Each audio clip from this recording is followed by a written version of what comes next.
અમદાવાદના નિકોલમાં વિકાસ કાર્યોની ભેટ ગુજરાત ભાજપ પ્રદેશ અધ્યક્ષ જગદીશ વિશ્વકર્માએ આ ભેટ આપી છે। વિકાસ કાર્યોના ખાતમુહૂર્ત અને લોકાર્પણ કાર્યક્રમમાં હાજર રહ્યા। 97 કરોડના પ્રજાલક્ષી કાર્યોનું લોકાર્પણ અને ખાતમુહૂર્ત કર્યું છે। વિરાટનગર કોમ્યુનિટી હેલ્થ સેન્ટર ખાતે કાર્યક્રમ યોજાયો હતો। માત્ર અમદાવાદમાં નિકોલમાં નહીં પણ આખા રાજ્યની અંદર આ પ્રકારની પ્રજાલક્ષી સુવિધાઓ મળી રહે એ પ્રકારના કામો મિત્રો કરી રહ્યા છે। તમે કદાચ આજુબાજુમાં મોટી મોંઘી હોસ્પિટલમાં જાઓ પણ તમને લાગે કે મારે બ્લડ ટેસ્ટ કરાવવા છે, બ્લડ ટેસ્ટ ખૂબ મોંઘા છે।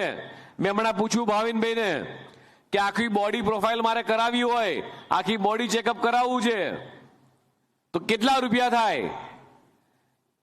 એટલે કે બહાર પ્રાઇવેટ હોસ્પિટલમાં જાઓ તો 15-20 હજાર રૂપિયા લે। અહીંયા તમે આવો, તમારો દાખલો કઢાવો, તમે તમારું બોડી પ્રોફાઇલ કરાવવાની માંગણી કરો, તમારું આખું બોડી પ્રોફાઇલ થઈ જાય, તમારે 15,000 ભરવાની જરૂર નથી। બધા જ અદ્યતન હોસ્પિટલ, અદ્યતન લેબોરેટરી એ આપણા નિકોલ વિધાનસભાની અંદર વિરાટનગરમાં મિત્રો બની છે।